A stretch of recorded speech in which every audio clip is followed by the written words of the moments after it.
Dear students, जी video के अंदर असां डिस्कस कंदासीं कुछ रिलेशनशिप्स आहिनि जंहिंमें मास रिलेशनशिप आहे, मास वॉल्यूम रिलेशनशिप आहे ऐं वॉल्यूम रिलेशनशिप आहे। सही आहे।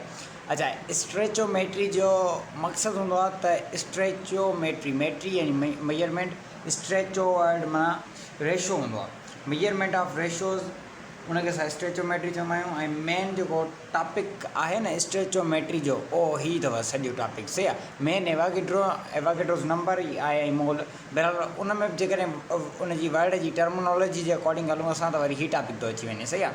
हीअ केमिस्ट्री जेकॾहिं तव्हां मुंहिंजी मुकमल ॾिठी आहे त उनजो अॼु हीअ आई डोंट नो त कहिड़ो लेक्चर आहे। बहरहाल हीअ तरतीब वार हिकिड़ो लेक्चर आहे। पोइ लेक्चर में जेकॾहिं पोयों लेक्चर हूंदो त असां हुन में मोलर वॉल्यूम इंटर कन्वर्जन पढ़ी हूंदी, लास्ट इंटर कन्वर्ट जेका बि हुआ पढ़ी हूंदी।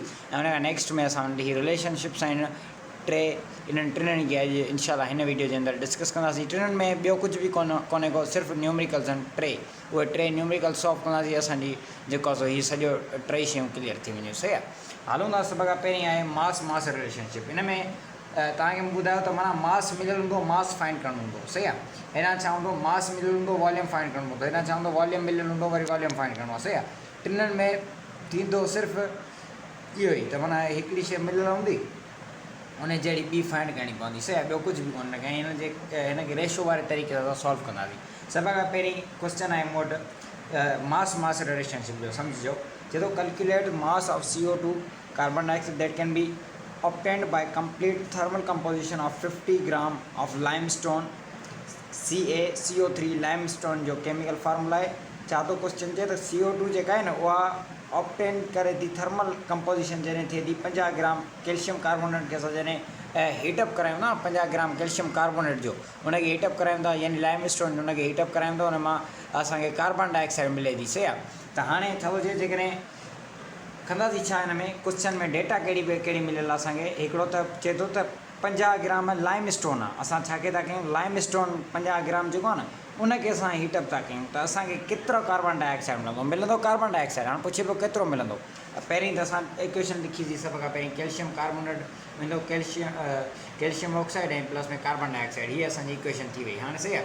उन खां पोइ हीअ जेको कैल्शियम कार्बोनेट आहे न, हाणे असांखे पहिरियां सभ खां पहिरियां कैल्शियम कार्बोनेट जो हिते जेको हूंदो आहे न हिन जो मालिक्यूलर मास फाइंड करिणो आहे। हिते कार्बन डाइऑक्साइड जो मालिक्यूलर मास जेको हिते वारो उहो आहे जेको इक्वेशन में आहे, हिन इक्वेशन जे अकॉर्डिंग। सही आहे। त उहो कीअं हाणे असां पढ़ियो आहे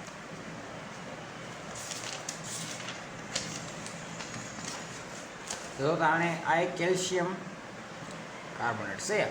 कैल्शियम जो एटॉमिक मास छा आहे, असां पढ़ी आया आहियूं। कैल्शियम जो जेको एटॉमिक मास आहे उहो 40 आहे। सही आहे। 40 थी वियो कैल्शियम जो। कार्बन जो 12 ऐं ऑक्सीजन जो हिकिड़े ऑक्सीजन जो 16 आहे। त टिनि खे मल्टीप्लाई करायो, 16 6 टे 11 8 टे कयो मथे, हिकिड़े 3 1 4 48 थी वियो, प्लस कयो 48, 0 प्लस 2 ऐं ॿिया 8 प्लस कयोसि, हीअ थी विया 10, ॿुड़ी हिते रखो, हिकु मथे वियो, हिकु ऐं 4 5 थी विया, 5 ऐं 1 6 थी विया, 6 ऐं 4 10 थी विया, हीअ थी वियो 100 असांखे छा मिलियो, कैल्शियम कार्बोनेट जो एटॉमिक मास मिलियो। हाणे एटॉमिक मास इहो 100 पहिरीं हिते लिखंदासीं मथे। सही आहे। हाणे हिते जीअं लिखियो पियो आहे इक्वेशन, हिन लिखियो पियो आहे क्वेश्चन, त जेका शइ इक्वेशन में हूंदी उहा हीअ इक्वेशन आहे।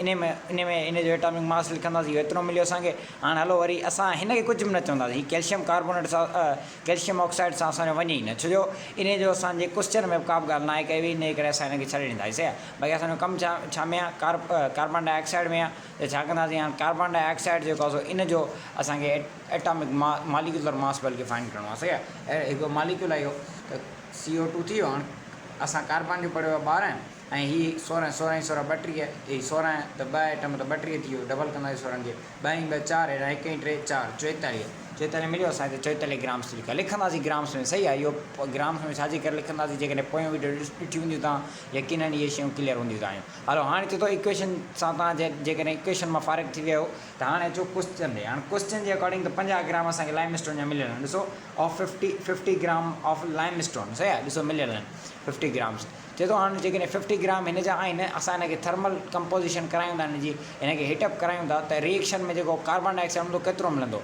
एक्स पुछे पियो न, हिते ॾिसो क्वेश्चन में जो calculate the mass of carbon dioxide जो मास पुछे पियो। असां छा कंदासीं, हाणे ॾिसो 50 ग्राम त एक्स हिन खे हिन 100 सां मल्टीप्लाई कराईंदासीं, हिन एक्स खे क्रॉस मल्टीप्लाई थींदो, सही आहे, क्रॉस मल्टीप्लाई थींदो, हीउ जेको एक्स आहे वञी हिन 100 सां मल्टीप्लाई कंदो ऐं हीउ जेको 50 ग्राम आहे हिन 44 सां मल्टीप्लाई कंदो, सही आहे, जीअं मूं तीर लॻाया आहिनि just like that.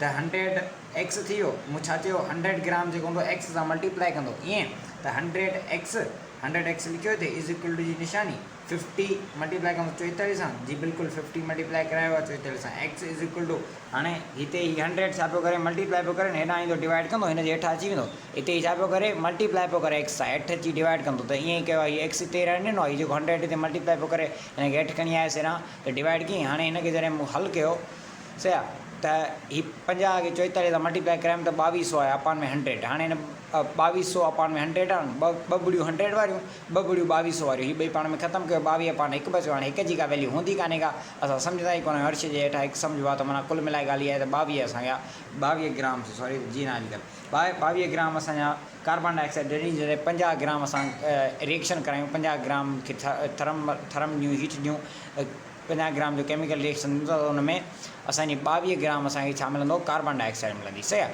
I hope त मास रिलेशन तव्हांखे क्लियर थी वियो, महीने जा ॿिया तव्हां प्रैक्टिस क्वेश्चन जेकॾहिं तव्हांखे खपनि त कमेंट कजो, मां बिल्कुलु ॾींदुसि उहे तव्हांखे, सही आहे।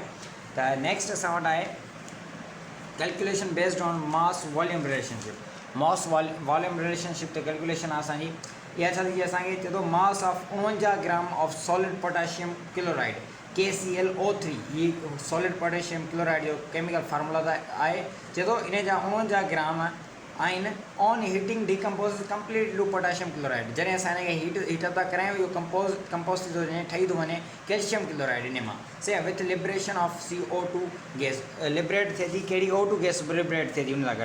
हाणे इक्वेशन लिखंदासीं सभ खां पहिरीं, त असां हिते इक्वेशन मूं लिखी छॾी आहे अॻई, हिन जी हाणे छा आहे असांखे करिणो छा आहे, असांखे वॉल्यूम ऑफ O2 फाइंड करिणो आहे, सही आहे, इहो क्वेश्चन में अथव, वॉल्यूम ऑफ O2 फाइंड करिणो आहे, जॾहिं त हीअ इक्वेशन आहे छा कंदासीं हुन वारो साॻियो कमु कंदासीं, हिते इक्वेशन लिखियो मूं, हेॾां लिखंदुसि क्वेश्चन, ऐं इक्वेशन जे अकॉर्डिंग हीअ जेको KClO3 आहे, हिन में हाणे जेको K आहे हिन जो 19 एटॉमिक नंबर, त 19 जो डबल कयो, हीअ थी वियो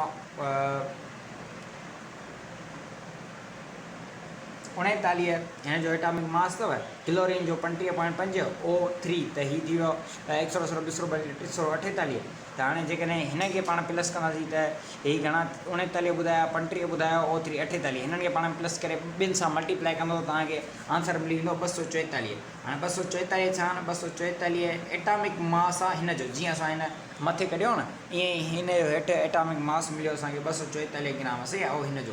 अचो हिन साइड, त हिन साइड असांखे हाणे करिणो छा आहे, कंहिंसां असांजो तालुक़ु आहे, असांजो तालुक़ु आहे सिर्फ़ु पोटेशियम क्लोराइड, बल्कि पोटेशियम क्लोराइड सां न, सिर्फ़ु ऐं सिर्फ़ु असांजो तालुक़ु कंहिंसां आहे, हींअर असांजो तालुक़ु O2 सां, छो जो वॉल्यूम ऑफ O2 फाइंड करिणो न असांखे, ॾिनो छा अथनि असांखे मास ॾिनो अथनि, मास ॾिनल हूंदो उन मां वॉल्यूम फाइंड कंदासीं, मास कंहिंजो, हाणे हिते असां ॻाल्हि कंदासीं वॉल्यूम मास कंहिंजो ॾिनो अथनि, मास ॾिनो अथनि O2 जो, हाणे उन मां असांखे वॉल्यूम फाइंड करिणो आहे, सही आहे, ॾिनो त मास बि कोन अथनि, बहरहाल मास मां असांखे वॉल्यूम फाइंड करिणो आहे, हेॾां ॾिनो अथनि मास, हेॾां वरी चवंदा मास फाइंड करे पोइ वरी हुनखे वॉल्यूम में कन्वर्ट कयो, सही आहे, इहे कुझु त ईअं आहे, बहरहाल असांखे वॉल्यूम ऑफ O2 फाइंड करिणो आहे, इहो यादि रहे, सही आहे। त इन इक्वेशन जे अकॉर्डिंग हिन जो मास थी वियो घणो 244, हलो हिन साइड, हाणे हिन जो थी वियो 100 खे टिनि सां मल्टीप्लाई, टिनि सां कंदो मल्टीप्लाई, त असांखे मिली वेंदो घणो 96 ग्राम, सही आहे, चए थो त 244 इक्वेशन जे अकॉर्डिंग, हेॾां 296 हिन इक्वेशन जे अकॉर्डिंग, हेठि हलो